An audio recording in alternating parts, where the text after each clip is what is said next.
नमस्कार साथियों, स्वागत है आप सभी का नलेन अकाडमी पे। एक नए अंदाज में मैं लाया हूँ। अगर देखा जाए तो आज इस क्लास में हम जनरल साइंस का एक बेहद महत्वपूर्ण आपका टॉपिक लाया हूँ, जिसका नाम है पोषण एवं विटामिन, जिसमें पोषण शुरू करने जा रहे हैं। ये चाहे आप तो BPSC, Bihar SSC, railway, Bihar police, state exam, state, CTET जिनका साइंस है उनके लिए हर टॉपिक से 2 से 3 सवाल आएँगे, जैसे मैंने कोशिका को पढ़ाया है। तो आज हम एनसीईआरटी के सार संग्रह का बुक है, वन लाइनर है, महेश कुमार वर्णमाल का बुक है और ये सार संग्रह है। तो चलिए इस पे हम चर्चा करेंगे। और सबसे पहले बात करते हैं पोषण के कुछ सीधे एग्जाम में पूछे गए जाने वाले फैक्ट, जो कि हम प्रीवियस ईयर के हिसाब से लाए हैं। तो चलिए शुरू करते हैं। और चलिए, तो इसमें पहला सवाल आप देखिए कि पोषण से चल रहे हैं, तो पोषण के हिसाब से पहला सवाल, मानव शरीर में किस पोषक तत्व की कमी के कारण शारीरिक वृद्धि धीमी होती है? तो प्रोटीन के कारण शारीरिक वृद्धि धीमी हो जाएगी। अगर प्रोटीन कमी हुई तो, अगर प्रोटीन अच्छा रहा तो शरीर का वृद्धि होगा। दूसरा पॉइंट देखिए कि विटामिन ए का मुख्य स्रोत क्या है? तो गाजर है। मुख्य स्रोत क्या है? गाजर है। तीसरा पॉइंट आप देखिए कि प्रोटीन एवं वसा दोनों की प्रचुरता किस खाद्य पदार्थ में होती है? मतलब प्रचुर मात्रा में, अधिक मात्रा में किस खाद्य पदार्थ में होगा? तो मूंगफली में होगा। मूंगफली में आपको प्रोटीन में मिलेगा, फैट में मिलेगा। क्लियर हो गए? अब चलिए चौथे प्रश्न। चौथा प्रश्न क्या है कि शरीर में त्वचा के नीचे विद्यमान वसा शरीर की ऊष्मा के हाश मतलब हानि के विरुद्ध अवरोधक का कार्य करती है। याद रखिएगा, ये पॉइंट है कि शरीर में त्वचा के नीचे जो विद्यमान जो वसा फैट होता है, शरीर की ऊष्मा को हानि के विरुद्ध अवरोधक का कार्य करती है। याद रखिएगा, अगर ज्यादा फैट खाइएगा तो हानि तो करता ही है, आप जानते ही हैं, शरीर का बीमारी होने का चांस रहता है। चलिए पांचवें पॉइंट है कि शरीर में ऊतकों मतलब टिश्यूज का निर्माण जो है किस पोषक तत्व से होता है? तो हम बताएंगे प्रोटीन से होता है। सही बात है भाई, शरीर में टिश्यू का निर्माण जब भी होगा तब प्रोटीन के कारण ही होगा ना, तभी तो वृद्धि होगा। प्रोटीन का खाना जरूरी है। सिक्स पॉइंट देखिए, सिक्स पॉइंट है किस विटामिन को हार्मोन्स माना जाता है? तो विटामिन डी को हार्मोन्स माना जाता है। सही बात है, हार्मोन अगर हम माने तो हम विटामिन डी को मानेंगे। सातवां पॉइंट क्या है कि कौन सा एंजाइम जो है प्रोटीन के पाचन में सहायक है? तो वो है ट्रिप्सिन। क्या है? ट्रिप्सिन नाम है उसका, याद रखिएगा। और भी बातें करें, आठवें पॉइंट की बात करेंगे। आठवां है कि सामान्य क्रियाशील महिलाओं के लिए प्रोटीन की उपयुक्त दैनिक मात्रा जो प्रतिदिन दैनिक जीवन में मात्रा कितनी होनी चाहिए? तो लगभग 45 ग्राम होनी चाहिए। सोचिए, महिलाओं के लिए अगर काम कर रही हैं तो उनको 45 किग्रा जो है, 45 किग्रा बोला, 45 ग्राम जो है मात्रा जरूरी है प्रोटीन। हमेशा रखें, महिलाओं की काम बहुत होता है, आप जानते हैं। अब देखिए, इसी का प्रीवियस ईयर के रूप में मैंने जो क्वेश्चन देता है, तो इसी पे आधारित जो सार संग्रह है उसी पे आधारित मैंने इस वन लाइनर को खाली एमसीक्यू में कन्वर्ट कर दिया है। आप देख सकते हैं एमसीक्यू टेस्ट में। ये आपका ट्रेलर है कि अगर आपको पसंद आएगा तो हम इस तरह का बहुत सारा वीडियो बनाएंगे। जैसे पहला है, शरीर की वृद्धि के लिए कौन सा पोषक तत्व सबसे अधिक आवश्यक है? तो हम जानते हैं प्रोटीन। विटामिन ए की कमी से कौन सा रोग होता है? तो भाई रतौंधी होता है। तीसरा पॉइंट देखिएगा, तीसरा पॉइंट देखिए, तीसरा है कि निम्न में से किसमें प्रोटीन एवं वसा दोनों प्रचुर मात्रा में है? मतलब दोनों मिलता है, तो मूंगफली में मिलता है। अब देखिए चौथा प्रश्न है, शरीर की ऊष्मा को बनाए रखने में सहायक कौन सा होता है? तो हम बताएंगे वसा होता है, फैट होता है ना। चलिए अब पांचवा पॉइंट देखिए, पांचवा क्वेश्चन क्या है कि शरीर के ऊतकों का निर्माण मुख्यतः किससे होता है? तो प्रोटीन से होगा ना। शरीर का वृद्धि अगर होगा तो टिश्यू का, टिश्यू बनेगा तभी तो सेल बनेगा। सिक्स प्रश्न है, किस विटामिन को हार्मोन जो है हार्मोन माना जाता है? तो हम बताएंगे विटामिन डी। ठीक है, इसका डिस्क्रिप्शन दे देंगे। जो पहला टॉपिक हम पढ़ाएंगे पीछे से जो पढ़ाता है, जैसे पहला टॉपिक मैंने सेल पढ़ाया है तो सेल का डिस्क्रिप्शन में मैंने लिंक दे दूंगा। ठीक है, और ऐसे ही सब में चलेगा। अब देखिए यहाँ पे आ जाइए सातवें प्रश्न। सातवां प्रश्न क्या है कि प्रोटीनों के पाचन में सहायक एंजाइम कौन सा है? तो हम बताएंगे ट्रिप्सिन। अगर आठवां प्रश्न है, समान क्रियाशील महिलाओं के लिए प्रोटीन की दैनिक आवश्यकता कितनी होती है? तो भाई 45 ग्राम होती है, यही तो पढ़े थे, है ना। अब सिर्फ इसमें वन लाइनर चलेंगे। अब देखिए कि वन लाइनर में जो आगे का सवाल है वो सुनिए। ये पॉइंट है कि स्तनपान कराने वाली जो माँ होती है, मतलब बच्चे को दूध पिलाने वाली जो माँ होती है, माँ की प्रतिदिन आहार में लगभग 70 ग्राम प्रोटीन की आवश्यकता होती है। ठीक है? ठीक है ना? 70 ग्राम। चलिए दूसरा पॉइंट में हम बात करेंगे लार। लार किसके पाचन में सहयोग करता है? तो स्टार्च में करता है। स्टार्च में तो करतेगा ही ना, मंड जिसे बोलते हैं।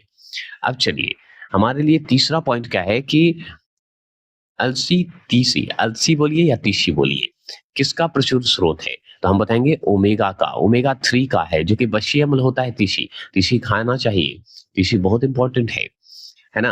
हम लोग तीसी खाते होंगे, गाँव में तीसी बोला जाता है और तीसी भी बोलते हैं और क्या बोलते हैं उसे?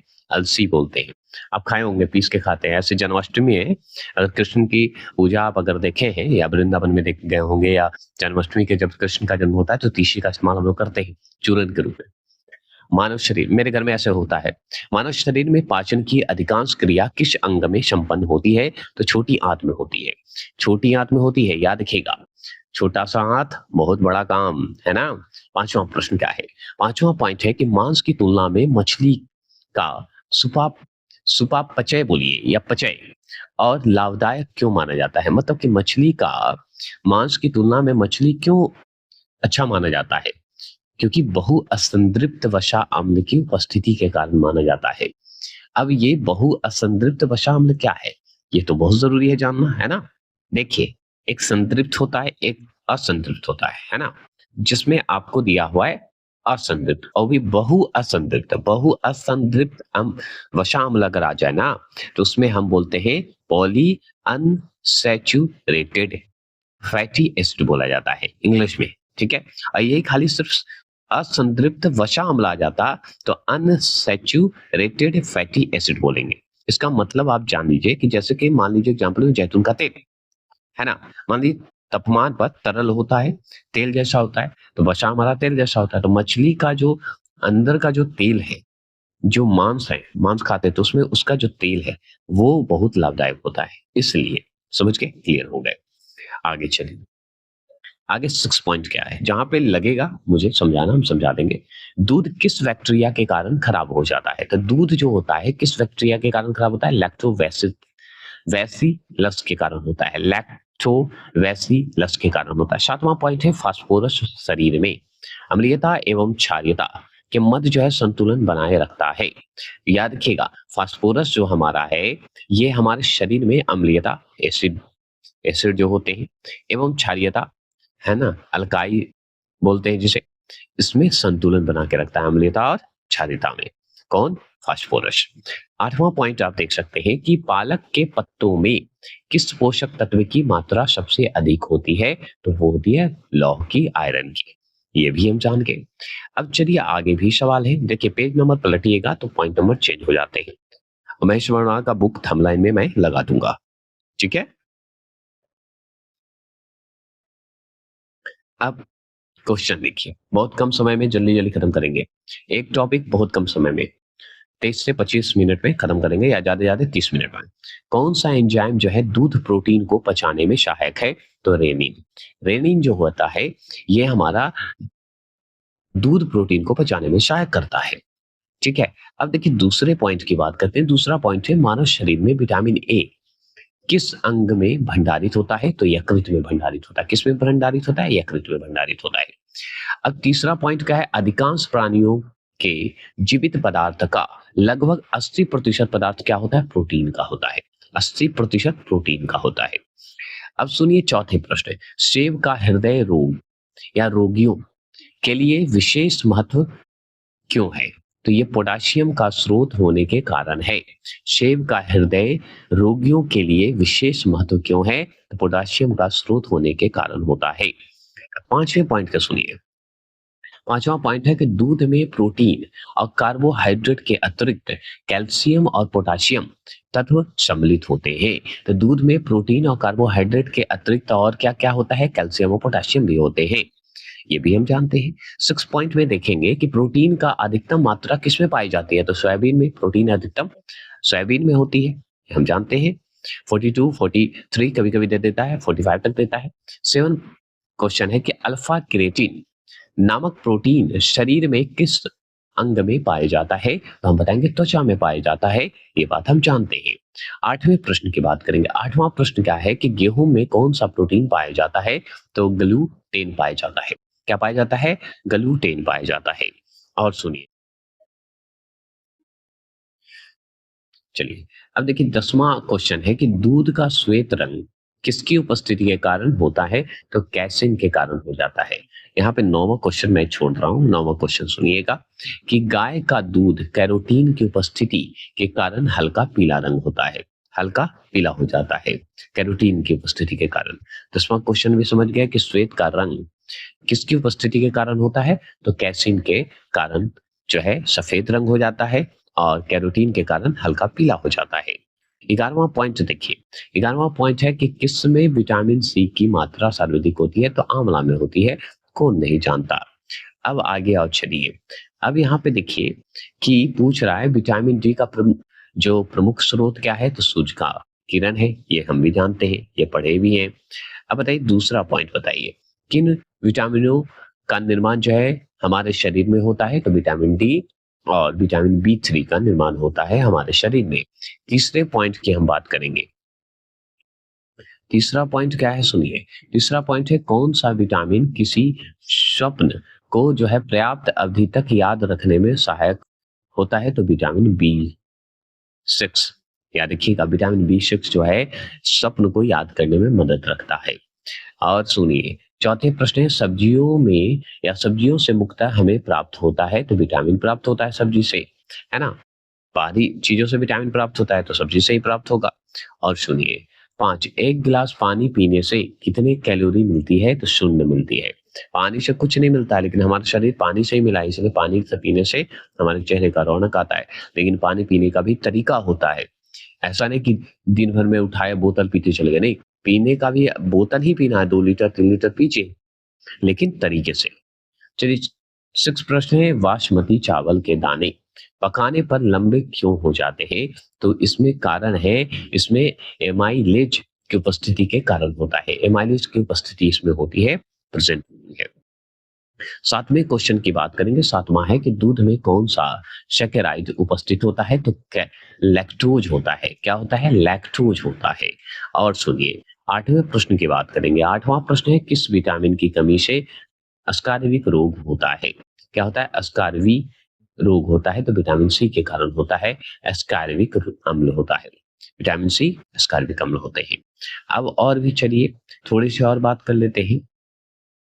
जो बचे हुए प्रीवियस ईयर्स के सवाल हैं जो खत्म अभी नहीं हुए हैं और हैं, जैसे पॉइंट है हेपेटाइटिस जो है मानव शरीर के किस अंग को प्रभावित करता है? तो यकृत को करता है, लिवर को प्रभावित करता है, ये आप अच्छे से जानते हैं। दूसरा पॉइंट अगर हम बात करेंगे कि किसके संश्लेषण में विटामिन के की विशिष्ट भूमिका होती है, तो हम बताएंगे प्रोथ्रोम्बिन की होती है। प्रोथ्रोम्बिन की भूमिका बहुत अच्छा होता है, याद रखिएगा। चलिए तीसरे पॉइंट में बात करेंगे पौधों व जंतुओं में कार्बोहाइड्रेट का संचयन किस रूप में होता है? तो पौधे में स्टार्च के रूप में तथा जंतुओं में ग्लाइकोजन के रूप में। मतलब पौधों में स्टार्च मतलब मंड के रूप में और जंतुओं में ग्लाइकोजन के रूप में होता है कार्बोहाइड्रेट का संचयन, मतलब उसमें काम करता है। चौथे पॉइंट की हम बात करेंगे तो विटामिन होते हैं। तो विटामिन होते क्या हैं? तो आवश्यक कार्बनिक यौगिक जिनका संश्लेषण शरीर में नहीं होता है, उसी को विटामिन होते हैं। याद रखिएगा, शरीर में संश्लेषण नहीं होगा, बाहर से आ सकता है विटामिन। चलिए 5वें प्रश्न, कैसी मीर फंक जो है ने किस पोषक तत्व की खोज की थी? तो विटामिन की खोज की थी। ठीक है, विटामिन की खोज की थी। 6 प्रश्न की बात करेंगे। 6 प्रश्न है विटामिन ए से संपन्न खाद्य पदार्थ कौन से हैं? तो हम बताएंगे कार्ड यकृत तेल, मछली मछली का यकृत में तेल, शकरकंद में, गाजर में, पालक में, ये सब में विटामिन ए आपको संपन्न मिलते हैं, याद रखिएगा। और सुनिए 7वां प्रश्न है मनुष्य में विटामिन ए की कमी से रतौंधी, शारीरिक वृद्धि व भार में कमी या कॉर्निया या त्वचा संबंधी रोग उत्पन्न हो जाते हैं। अगर विटामिन ए की कमी हुई तो सही बात है। अगर 8वां पॉइंट देखें तो विटामिन बी 12 का रासायनिक नाम क्या है? तो हम बताएंगे साइनोकोबालामिन है। साइनोकोबालामिन अगर पूछे किसका विटामिन का रासायनिक नाम है तो विटामिन बी 12 का है। आप अच्छे से याद कर लीजिएगा। अगर मान लीजिए पूछ दे 9वां प्रश्न, खट्टे फलों में कौन सा विटामिन होता है, तो हम जानते हैं विटामिन सी होता है। 10वां प्रश्न है घाव के भरने में जो है कौन सा विटामिन सहायक है, तो विटामिन सी हमारे लिए बहुत सहायक होता है। 11वें प्रश्न की बात करेंगे, कीलोसिस नामक रोग किस विटामिन की कमी से होता है, विटामिन बी2 के कारण होता है। 12वां प्रश्न है थायमिन किसका रासायनिक रूप है, तो विटामिन बी1 का है। थायमिन जो है विटामिन बी1 का होता है, ये आप जानते हैं। आगे भी सवाल और है जिसमें हम समाप्त करेंगे, थोड़ा लंबा होता है न्यूट्रिशन का जो चैप्टर है उसका। अब देखिए ये है आपका पहला प्रश्न है, जल में कौन सा विटामिन घुलनशील होता है, तो विटामिन बी और सी जल में घुल जाता है, इसके सिवा सब जल में नहीं घुल पाते। और सुनिए दूसरा पॉइंट है पेलाग्रा और अस्कार्बिक नामक रोग किस विटामिन की कमी के कारण होता है, तो विटामिन बी3 के कारण और विटामिन बी सी के कारण। तो विटामिन बी से अस्कार्बिक होता है और विटामिन 3 से पेलाग्रा होता है। ठीक है, चेहरे पे धब्बे धब्बे हो जाते हैं विटामिन 3 की कमी से। आगे चलेंगे, मतलब ब्लड जैसा दिखता है। विटामिन डी का रासायनिक नाम क्या है, तो कैल्सीफेरॉल है। विटामिन डी का कैल्सीफेरॉल। विटामिन बी12 अभी पढ़े हैं, बताइए। अब चौथे प्रश्न है, विटामिन डी की रसायन जो है, विटामिन डी का रासायनिक नाम कैल्सीफेरॉल। तो विटामिन डी की कमी से होने वाला रोग कौन सा है, तो रिकेटस, रिकेटस बोलते हैं या रिकेटस बोला भी जाता है, याद रखिएगा, या रिकेटस भी बोलते हैं। तो आप अलग अलग ढंग से हो सकते हैं लेकिन होगा यही, सूखा रोग। रक्त का थक्का बनाने में विटामिन के की आवश्यकता होती है, विटामिन के की आवश्यकता होती है। 6 प्रश्न है, किस विटामिन की कमी से शरीर की प्रतिरक्षा प्रणाली तथा जनन क्षमता कम हो जाती है, तो अस्कार्बिक अम्ल के कारण जो है विटामिन सी की कमी से ये अस्कार्बिक रोग जनन क्षमता कम हो जाती है। ठीक है, आगे चलेंगे। 7वां प्रश्न है, संक्रमण रोधी विटामिन किसे कहते हैं, तो विटामिन ए को कहते हैं। 8वां प्रश्न है, किस विटामिन में कोबाल्ट पाया जाता है, तो विटामिन बी12 में पाया जाता है।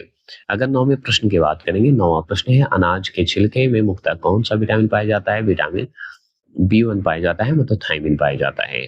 और सुनिए भोजन में रेशो का महत्व की बात करेंगे, तो देखिए भोजन में रेशो की अधिकता पाचन क्रिया में सहायक होता है, ये बात सही है।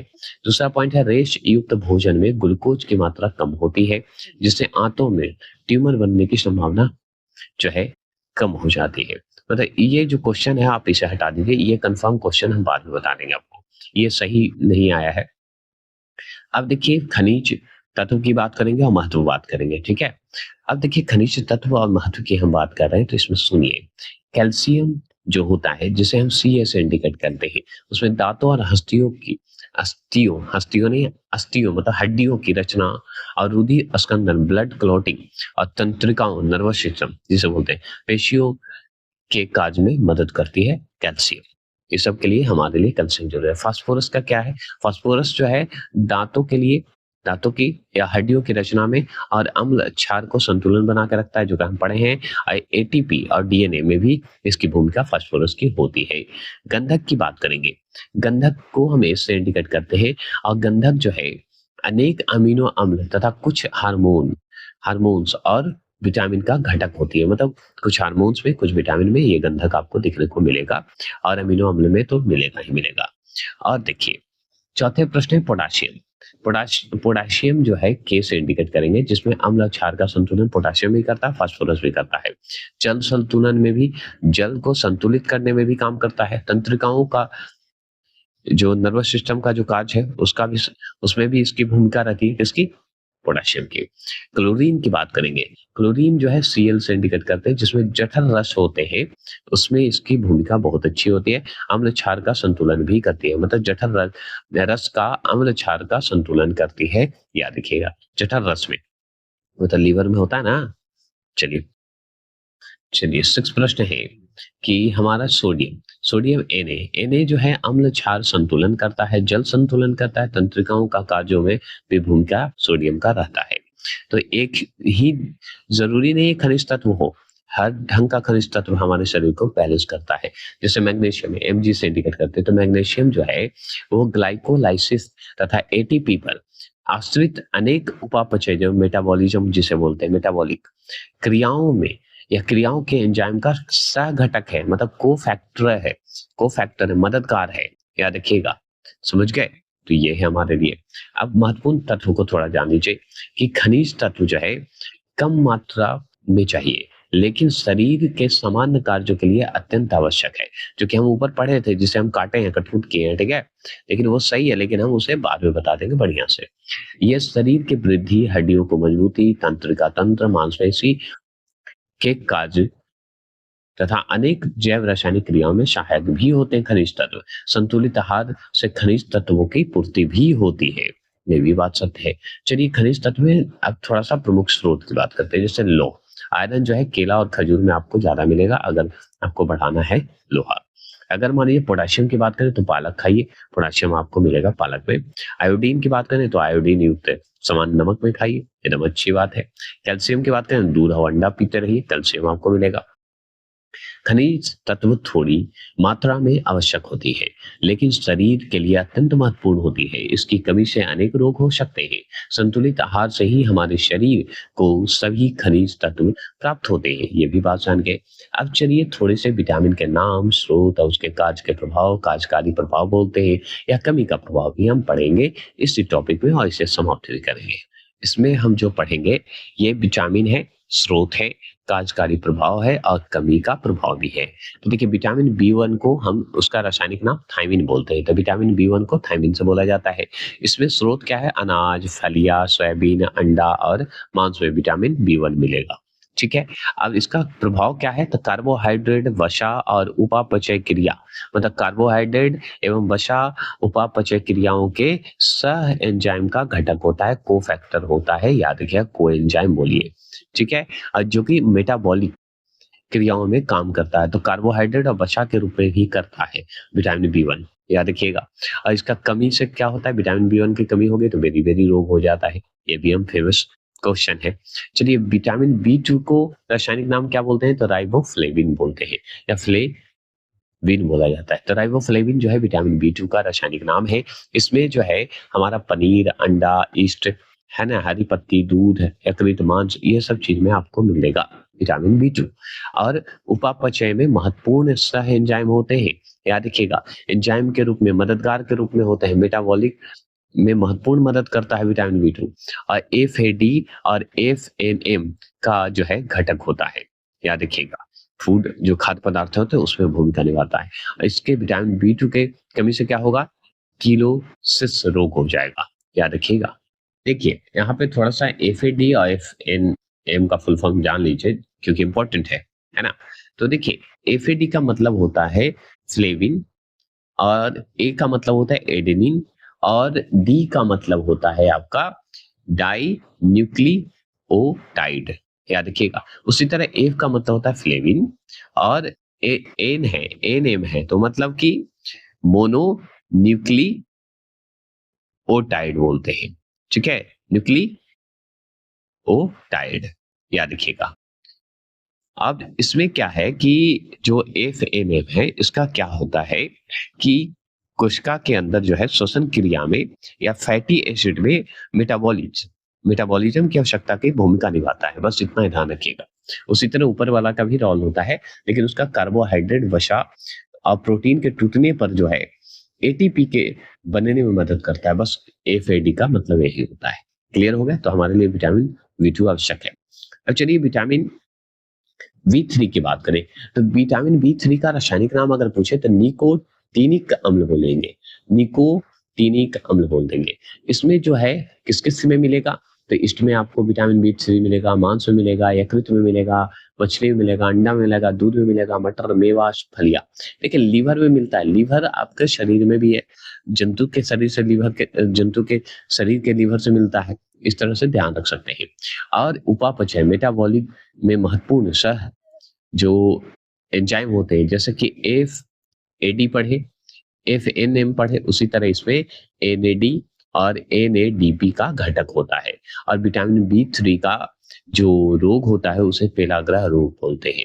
ठीक है, अगर कमी हो गई तो। समझ गए? देखिए एन का अगर पूछ दे तो आपको याद रखना है इसमें ऑक्सीकृति रूप होता है। मतलब कि आपको इसका फुल फॉर्म पूछे तो निको, एन का मतलब होता है निकोटीन माइड बताइएगा। एन का मतलब होता है निकोटीन माइड, एडेनिन, ए मतलब एडेनिन और डी का मतलब वही डाई न्यूक्लियोटाइड बोल दीजिएगा। इसका मतलब है कि इसमें जो है एटीपी का रूप में रोल ही करेगा। याद रखिए इसमें भी एटीपी का भूमिका होती है, मदद होती है।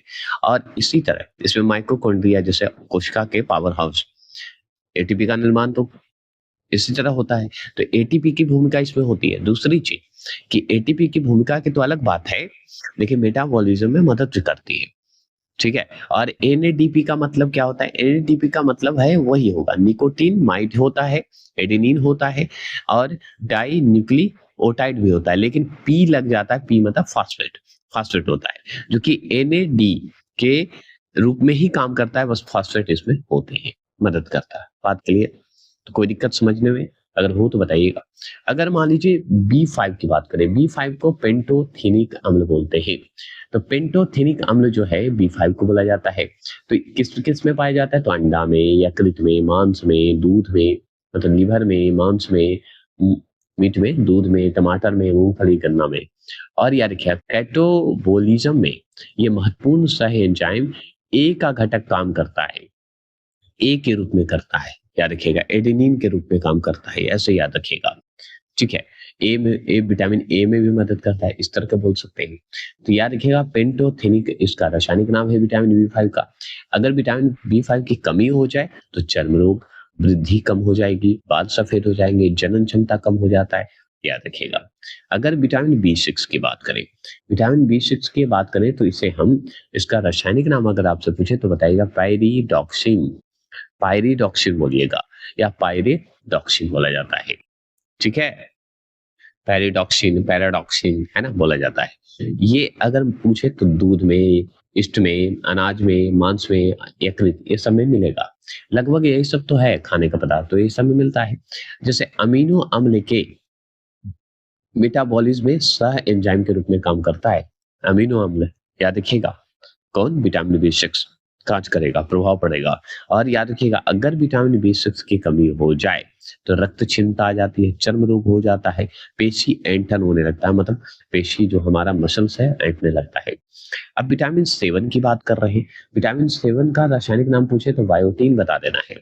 अगर पूछे विटामिन B7 का रासायनिक नाम क्या है जी, तो बायोटीन है। बायोटीन है तो इसमें मांस, गेहूं, अंडा, मूंगफली, चॉकलेट और सब्जी और फल में मिलता है विटामिन B7। खाइए, चॉकलेट ज्यादा मत खाइएगा। अब देखिए वशीय अमीनो अम्लों सहित कई अन्य पदार्थों का संश्लेषण भी होता है विटामिन B7 में, है ना, इस सब में मिलेगा आपको। इसी के माध्यम से तो हमारे शरीर में मिलता है। अब विटामिन 7 की कमी हो जाएगी तो चर्म रोग ये भी हो जाएगा, विटामिन 6 का भी और 7। और विटामिन B7 के कारण ही बालों का झड़ता है, याद रखिएगा।